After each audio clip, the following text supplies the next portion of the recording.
So I was driving to work this morning. I heard a noise. I wasn't quite sure what it was. I was on the freeway. Noticed my battery light, indicator light on my console came on. Drove it to work, stopped it, started it, make sure it would start up. Everything was fine. On the way home, the battery light was on all the way home. Stopped at O'Reilly's, threw a tester on there. There were no codes or anything. My battery's brand new. It's only like 2 months old, so I figured it wasn't my battery. Got home and opened up the hood, and you see there that there's my belt, my Serpentine belt. And shredded.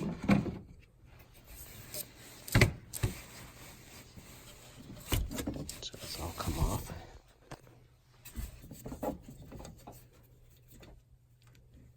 There, so I've been reading online how to fix this. First thing is, you need to jack the car up and get to the passenger front wheel. Well, where you're going to pop off these annoying plastic panels that have these plastic grommets that seem to be manufactured for single use only. Because half of them, when I popped them off, just splintered and broke. They're just plastic. So far, I've taken, let's see, 1, 2, 3, 4, 5 of these out just to get to this little panel that's right here. And I'm hoping that's the only one I have to take off, and that I don't have to take all these out as well. I had to get in there further, but I can see from here, there's my Serpentine belt.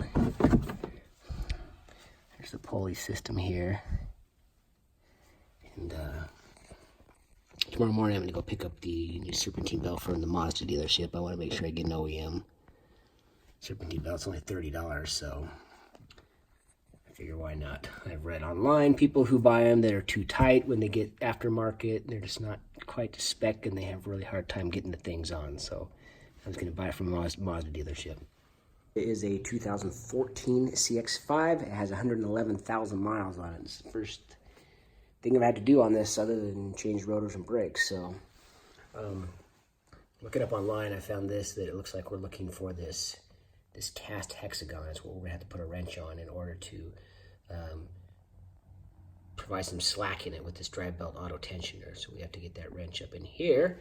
As with all modern vehicles, it's quite tight up in here. I'm going to have to turn my flash on. Let's see. So what we're looking for is up in this little space here. You can see that where we have to get that wrench up in there. So it's going to be tight. And then have to feed the Serpentine belt around these. So anyway, I'm going to pick up the belt in the morning, and we'll give it a go then. Okay, I think I may have the belt on now. You see my little cheater pipe right here. I got that 17 millimeter wrench down there where it's supposed to be. But once you get it in there, there's no leverage. So I've tried putting a piece of electrical cord through it and pulling it from down below to release the tensioner on the tensioner. But that didn't really work. But I've got just this cheater bar sitting on top of, and I'll show it in a second. I don't want to move right now because it's got a tension on it. But I was able to slide my belt on the mechanic at Mazda suggested feeding it from the bottom first and looping it around the couple of pulleys at the bottom first, and then bringing it up over this top one last, which is what I did because the tensioner was right in there. So I let's see if we can see it from down here.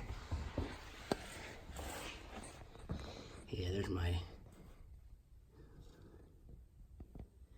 You see, there's my wrench on it right there.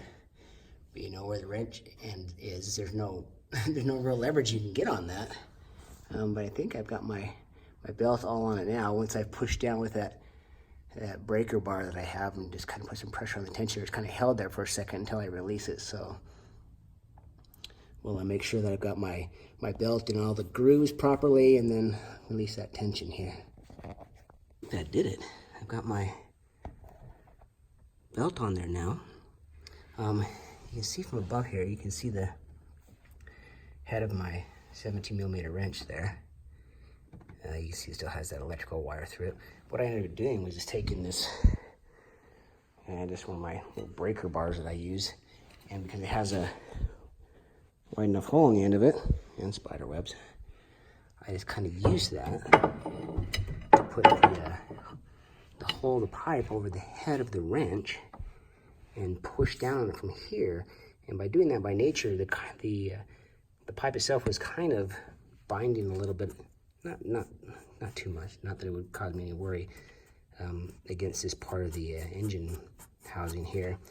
And so as I pushed down more tension on it, it kind of naturally allowed it to hold the tension in place while I put the belt on. And then when I pulled the bar out, it released the tension on my wrench down there, and it tightened up everything. So I think I've got my belt all on the way it's supposed to be with the grooves. Alright, I started her up. My little battery warning indicator on the display is gone, which must mean that it's getting its charge in the alternator.